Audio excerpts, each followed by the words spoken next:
From the New York Times, I'm Rachel Abrams, and this is The Daily.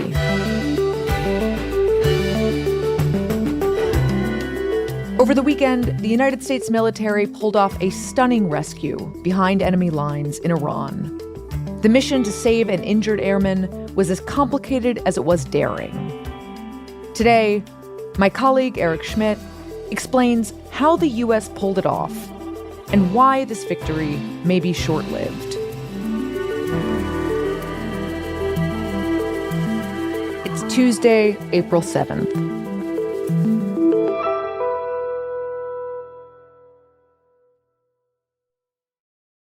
Eric Schmitt, welcome back to The Daily. Thank you. So over the weekend, the administration pulls off this operation that seems like it could have been ripped from a Hollywood movie, right?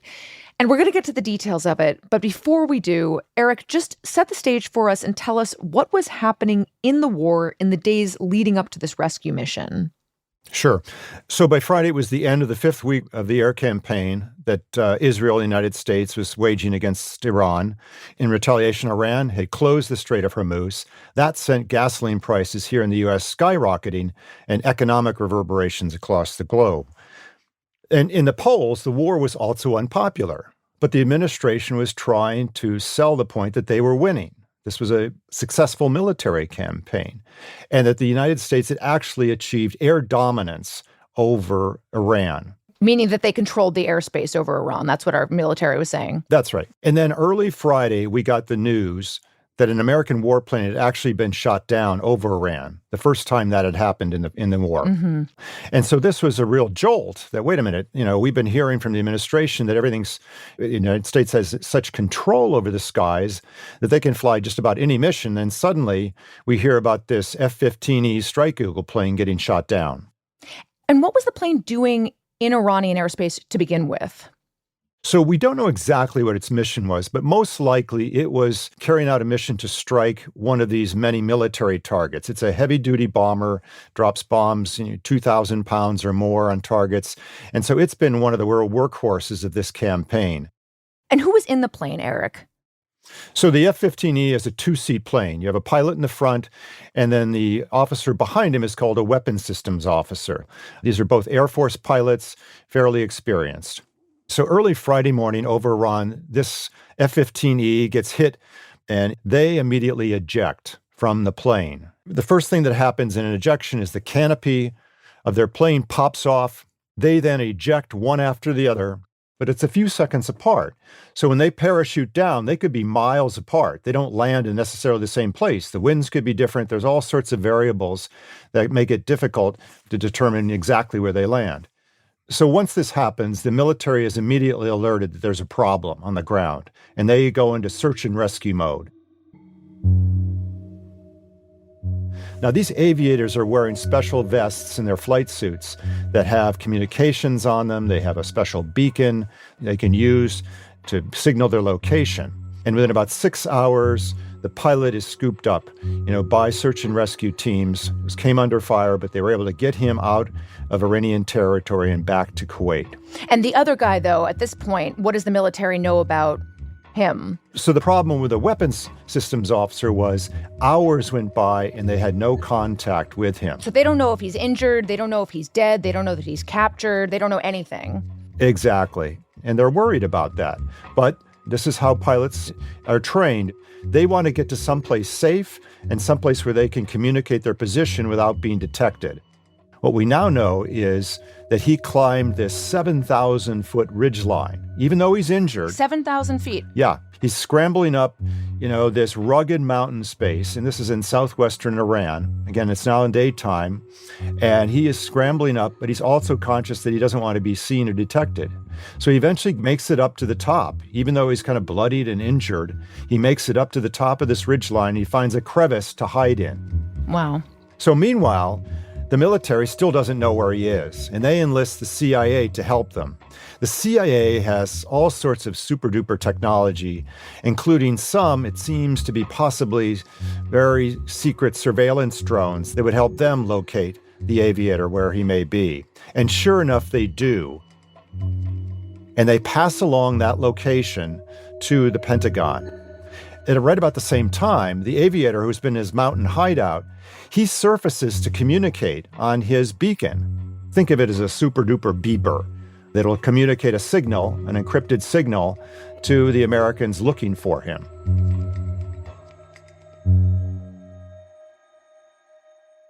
Okay, so at this point in time, Eric, obviously this airman is trying to evade capture by the Iranians, but can you just explain the stakes of that a little bit?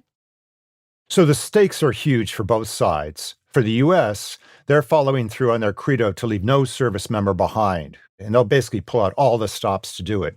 For the Iranians, however, this would be a huge propaganda coup if they can capture an American airman and bring him back to Tehran and parade him in front of the cameras. Here would be another way that they could push back by saying, we've got one of your service members and we're going to use him and leverage with whatever bargaining we go forward with. And this matters so much that the Iranian regime put a huge bounty out for anybody who could help locate the airmen. And by some accounts, it was as much as $60,000 for people if they could turn in information to the Iranian forces who are searching for him now.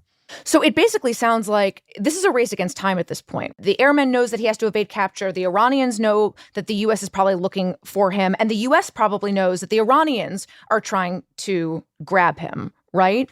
That's right. So both sides kind of marshal their resources. The Iranians send out multiple search parties looking for this guy. Again, they've offered this bounty, so everybody's on the lookout for some kind of American airman in or a parachute or any signs of life from where this guy is. On the other hand, the Americans, they mount this massive operation, dozens of aircraft. They get SEAL Team 6 and other special operations guys mustered. They got to try and get in, locate this guy, and get him out before the Iranians on the ground can reach him. And so they come up with a deception plan because they're trying to buy time for this military search and rescue force to get there on the scene. So again, the CIA comes back into this picture here, and they basically start putting out word covertly that they've already recovered this guy, and he's over here, miles and miles away from the actual location what they're doing. The whole objective here is to confuse the Iranians on the ground to think, where is this guy? Is he over here? Is he over there? We see bombings happening all over the place. We hear these messages that are fake messages saying, the Americans have got this guy. He's coming out by the coastline. No, he's over at this mountain line. It's all to buy time for this big rescue force that now knows where the guy is hiding. They just have to get there in time to grab him. So the United States sends in, under the cloak of darkness, these two C-130 cargo planes that are especially made to land in austere land airstrips. And inside the aircraft are several small helicopters. Because remember, this guy's up on top of a 7,000-foot mountain. They don't have time to hike up there, and they can't land anything in that. So they have to get a special helicopter that's small enough to get to this area and fly up. So off they go, up the mountain, and sure enough, the aviator is there. He's waiting for them. They come in, their guns are firing to keep anybody else away.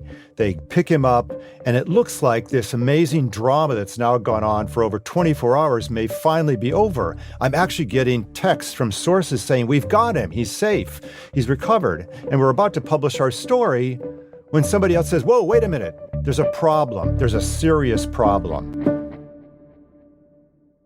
The problem is, as these C-130 planes are maneuvering to try and take off again, they've gotten all the helicopters back in, everything's ready to go, the nose gear gets stuck in this kind of sandy, dirty soil. It's apparently kind of wet as well. And so they can't move it. So after all of this, these planes are stuck in the mud, essentially, stuck in this dirt. They're physically stuck. They can't take off. They're physically stuck. They can't move it. They're trying to figure out. Finally, they just say, we can't do this. We have to go to plan B. And in this case, it means they're going to send 3 new planes, different planes, in to basically get the commando team as well as the downed airmen. And so this means that the Americans have to buy themselves more time. And what they do until these new aircraft can arrive is they basically create a ring of fire around this air base where they're basically blasting away from high altitude bombers, anybody that gets near it. So the replacement planes finally arrive. They were able to load up the commandos, get the airmen on board, and off they go. 1, 2, 3 in succession. One plane takes off, then about 15 minutes, the next plane takes off, and finally the third plane takes off. The last thing they do, the military does, is they have to destroy these aircraft that they originally flew in on. The ones that got stuck in the sand, the helicopters that came with them, because they've got all this sensitive technology on them that they don't want to fall into Iranian hands. So this is kind of the irony of all this. At the end of the mission, they actually bomb the planes that we're helping to rescue. Wow. But by now, the 3 aircraft are airborne, and they're on their way to Kuwait.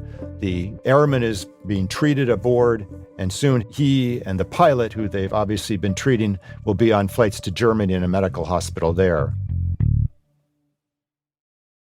So the successful rescue gave President Trump a huge victory, which he touted at a Monday press conference at the White House. And we're here today to celebrate the success of one of the largest, most complex, most harrowing combat searches. I guess you would call it a search and rescue mission ever attempted by the military.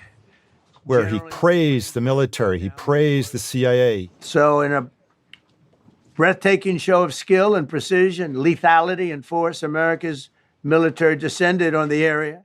Talking about only the American military could have pulled off such an amazing rescue operation. Rescued the stranded officer, destroyed all threats, and exited Iranian territory while taking no casualties of any kind. But despite this still leaves a very unpopular war that's created all kinds of economic consequences around the world and obviously in the United States, and it still leaves many of the president's strategic goals unfinished. We'll be right back.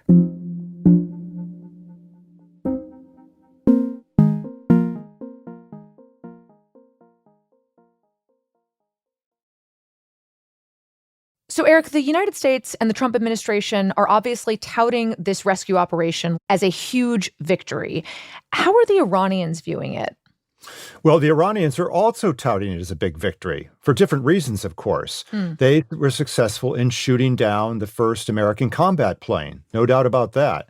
They also basically demonstrate that the Americans don't fully control the airspace, as Secretary Hegseth has talked about, this air dominance, that they are still able to launch ballistic missiles and drones. And in fact, some of our other reporting has indicated that the Iranians are still able to fire off about 15 to 30 ballistic missiles every day, as well as 50 to 100 drones, one-way attack drones. So they still have significant capability, whether it's to fire at American warplanes or to fire at energy infrastructure around the neighboring Gulf countries.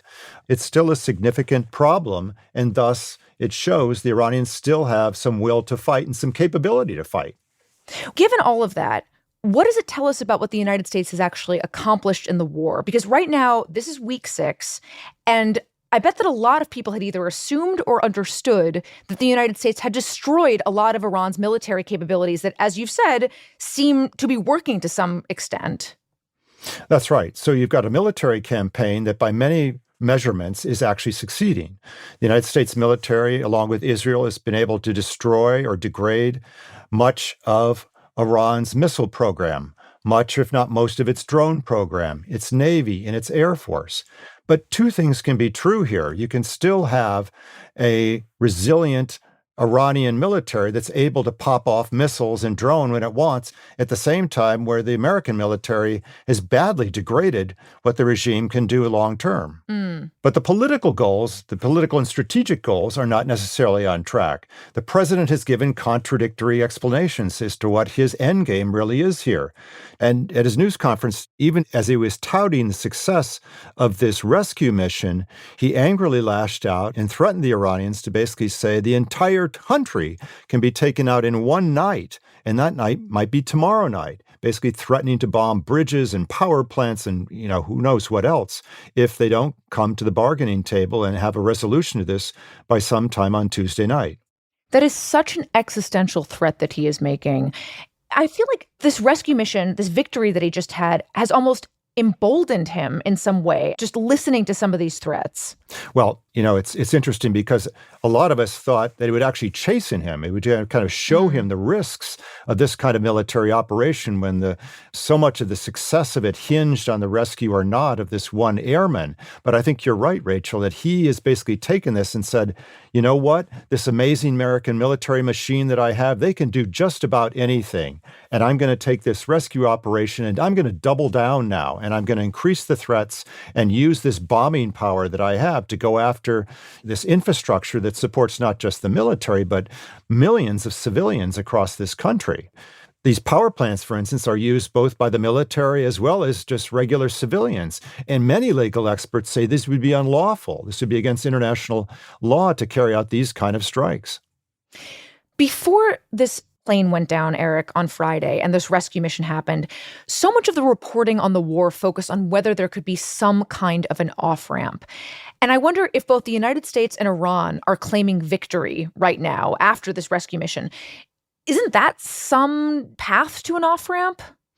It's possible. Certainly, in listening to the president at the news conference, he is still at least saying he wants a diplomatic resolution to this. And in fact, Iran on Monday submitted a new 10-point proposal that included terms that would allow for some kind of protocol for safe passage through the Strait of Hormuz, but would also include the lifting of sanctions against Iran. Now, Vice President J.D. Vance is going to be traveling to Europe this week, so it's possible he could be involved in meetings if these negotiations were to get further along. But much of this is still unclear, and a lot of experts that we talk to still believe that negotiations are a long ways off. So where we stand right now is that the president has set a deadline, as of now it's Tuesday evening, for the Iranians to either capitulate and accept a U.S. proposal for ceasefire or face a barrage of attacks on its infrastructure. How should we be thinking, Eric, about where that leaves us in terms of what stage of the conflict we are currently in?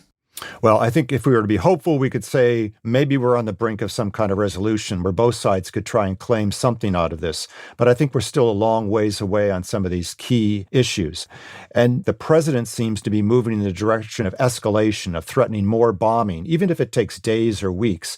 The Iranian regime, however, believes they're in the driver's seat right now. They have the leverage by still holding on to the Strait of Hormuz, that economic bottleneck that they have grasped so quickly. And by being able to shoot down an American warplane, by able to continue to fire at energy infrastructure around the region, they've demonstrated that even though they're badly degraded in terms of military equipment, they still can launch a punch every now and then.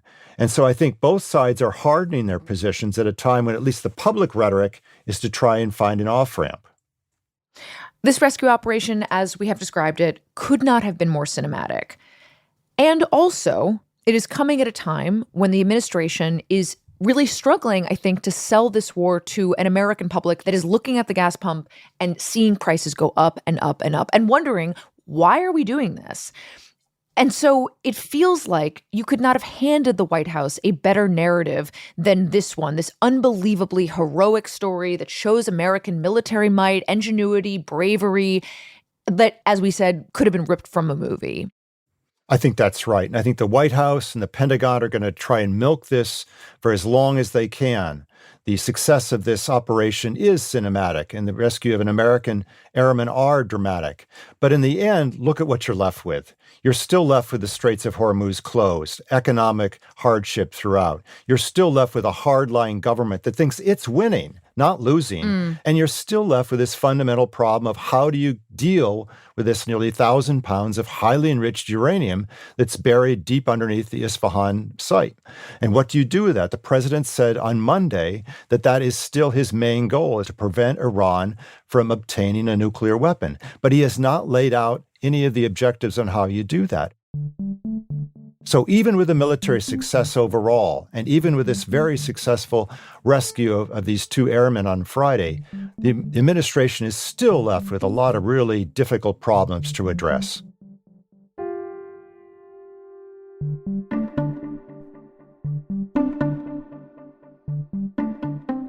Eric Schmitt, thank you so much. Thank you.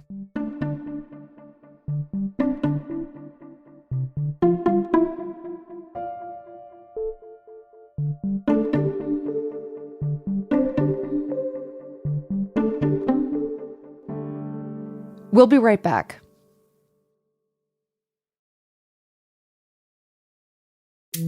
Here's what else you need to know today.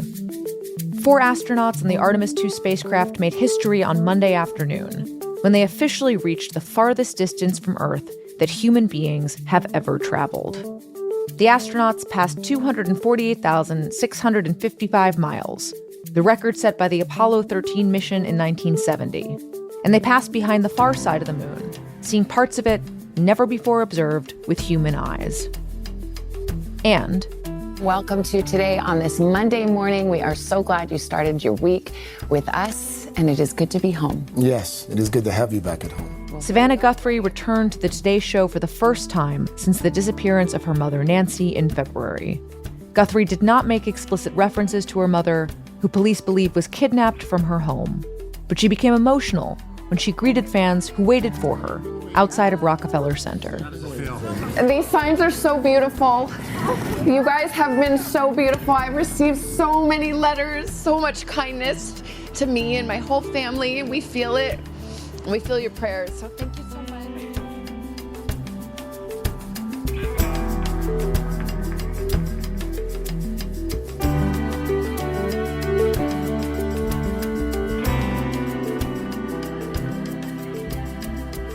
Today's episode was produced by Ricky Novetsky and Rochelle Bonja. It was edited by Mark George with help from Lisa Chow. Research help from Susan Lee. Contains music by Marian Lozano and Dan Powell. Our theme music is by Wonderly. This episode was engineered by Alyssa Moxley.